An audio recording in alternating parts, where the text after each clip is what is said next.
I was born into a rich and important family in Tyrone, Ireland. I was the younger of two daughters, and we were the only children. My sister was 6 years older than me, so we didn't play much together. When I was only 12 years old, she got married. I remember the day of her wedding well. Many people came, all of them laughing, singing, and happy. But I felt sad when my sister left with her new husband, Mr. Carew.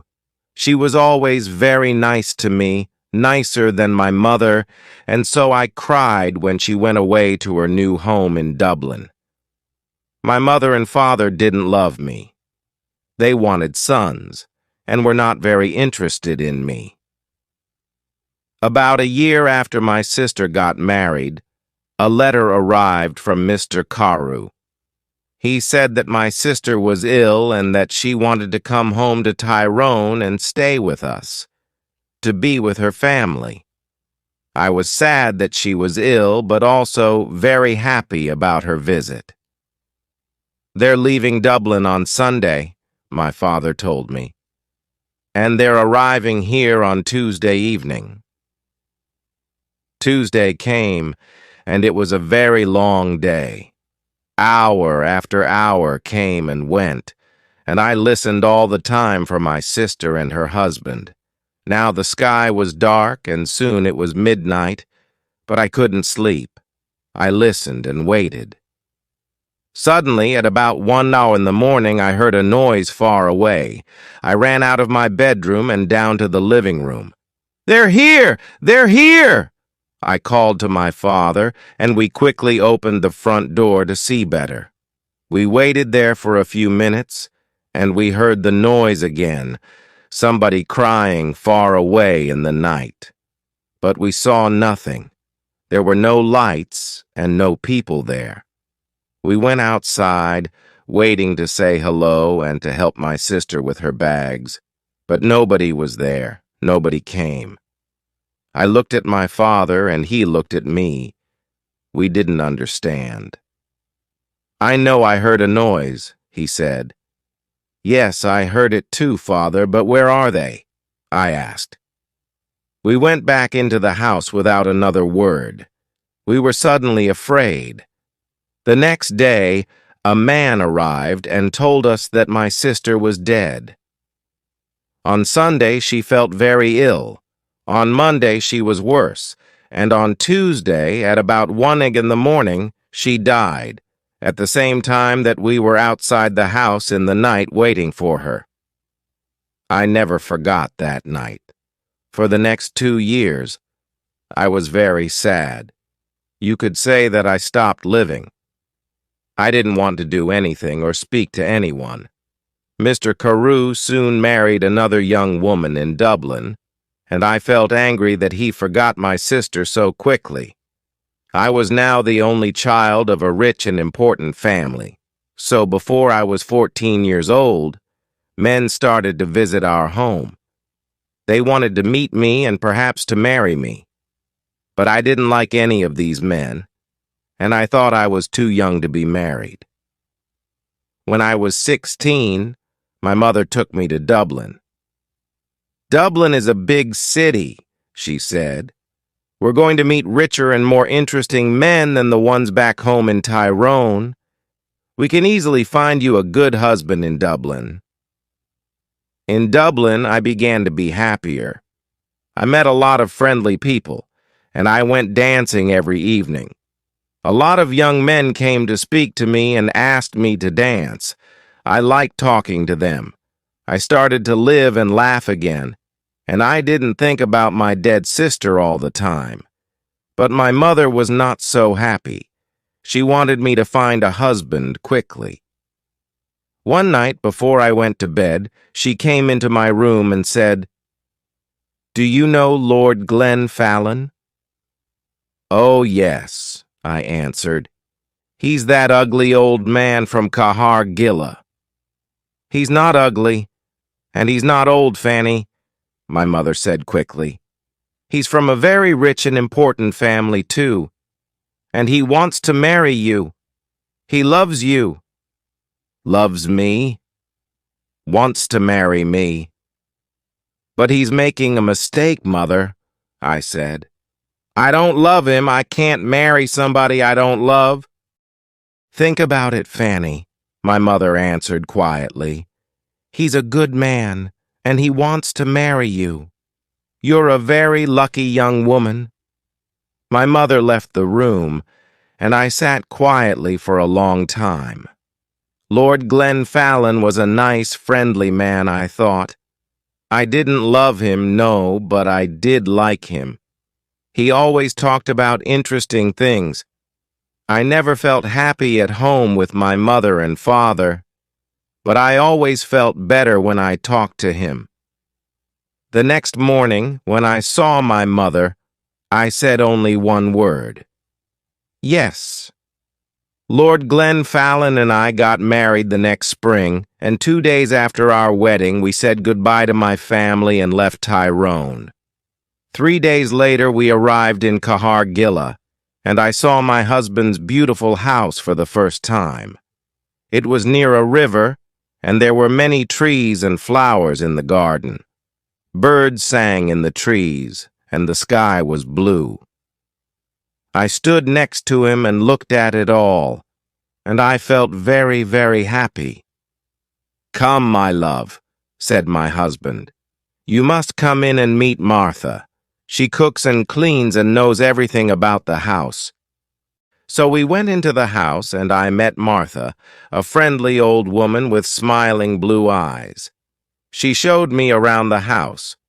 Suddenly, I felt excited to be there. It was a very happy place.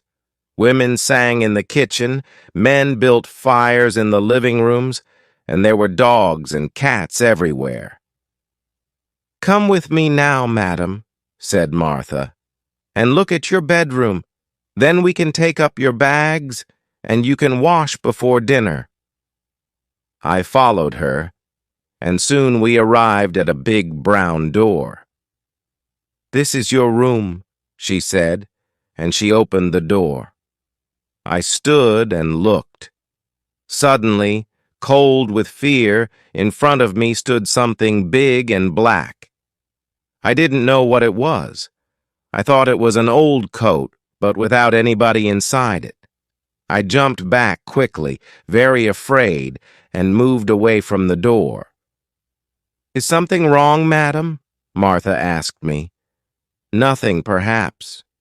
It's nothing, I answered quickly, but I thought I saw something in there. I thought I saw a big black coat there when you opened the door. Martha's face went white with fear. What's wrong? I asked her. Now you look frightened. Something bad is going to happen, she said. When someone sees the black coat in this house, we know that something bad is going to happen soon to the Glenfallen family. I saw the black coat when I was a child, and the next morning old Lord Glenfallen died.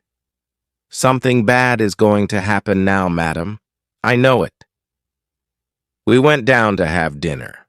I felt unhappy, happy and afraid. But I didn't say anything to my husband about the black coat. I wanted to forget about it and be happy again. The next day, Lord Glenfallen and I went for a walk together to look around the house and gardens because I wanted to know my new home better. I like this house and all the people here, I said, and I'm happy to be here with you. It's much better than Tyrone. My husband was quiet for a long time. He walked with his head down, thinking.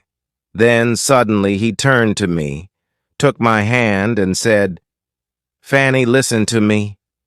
Listen carefully. There's something I must ask you. Please, please. Only go into the rooms in the front of the house.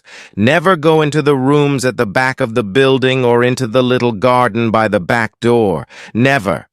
Do you understand me, Fanny? His face was white and unhappy. I understood his words. But I didn't understand why he was suddenly a different man here at Cahargilla. He never smiled or laughed anymore. Perhaps the back of the house was dangerous, I thought, but he didn't want to talk about it anymore. We went back to the house without speaking, and again I tried to forget his words and to be as happy as I was before. It was about a month later that I met the other woman for the first time. One day I wanted to go for a walk in the gardens. It was a beautiful day, and I ran up to my room after lunch to get my hat and coat. But when I opened the door of my room, there was a woman sitting near the fire. She was about 40 years old, and she wore a black coat. Her face was white, and when I looked closely, I saw that her eyes were white too. She was blind. "Madam," I said, "this is my room. There's a mistake." "Your room?" she answered. "A mistake? No, I don't think so. I don't think there's a mistake. Where is Lord Glenfallen?" "Down in the living room," I said. "But who are you, and why are you here in my room?" "Tell Lord Glennon that I want him," was all she said. "I must tell you that I am Lady Glenfallen, and I want you to leave my room now," I said. "Lady Glenfallen? You are not—" "You are not!" she cried and hit my face very hard. They were old now, and my father was sometimes ill. They didn't love me very much, but I wanted to be near them. I thought about it all day, and I didn't know what to say to my husband. When he arrived back in the evening and came in for dinner, I said nothing. After dinner, I was very tired and went up to my bedroom early. I wanted a good night's sleep to think about everything again the next day. I closed my eyes and went to sleep, but I did not sleep well because I dreamed of the black coat. Suddenly I woke up. Everything was dark and very quiet, but I felt a presence at the end of my bed. There was a hand holding a light, and behind the light was the blind woman. She had a knife in her other hand. I tried to get out of bed and run to the door, but she stopped me. "If you want to live, don't move," she said. "Tell me one thing. Did Lord Glenfallen marry you?" "Yes, he did," I answered. "He married me in front of 100 people." "Well, that's sad," she said, "because I don't think he told you that he had a wife, me. I am his wife, not you, young woman. You must leave this house tomorrow because if you stay here, you see this knife? I am going to kill you with it." Then she left the room without a sound. I didn't sleep again that night. When morning came, I told my husband everything. "Who is the blind woman?" I asked him. "She told me last night that she is your wife, and that I am not your wife." "Did you go into the rooms at the back of the house?" asked my husband angrily. "I told you that you must never go there." "But I didn't," I answered. "I was in my bed all night." She came to me. "Please tell me what is happening." My husband's face went white again, and he didn't speak for a long time. Then he said, "No, she is not my wife. You are. Don't listen to her. She doesn't know what she is saying." And he left the room. I ran to find Martha. I didn't like this house anymore. My husband was a difficult man, and I didn't understand him. Who was the blind woman? I wanted to know everything. "Don't cry, madam," said Martha when I found her. "Sit down and listen to me.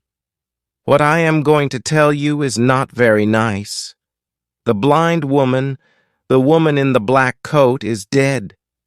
You saw her ghost. She was married to your husband, and she was Lady Glenfallen. Nobody knows how she died.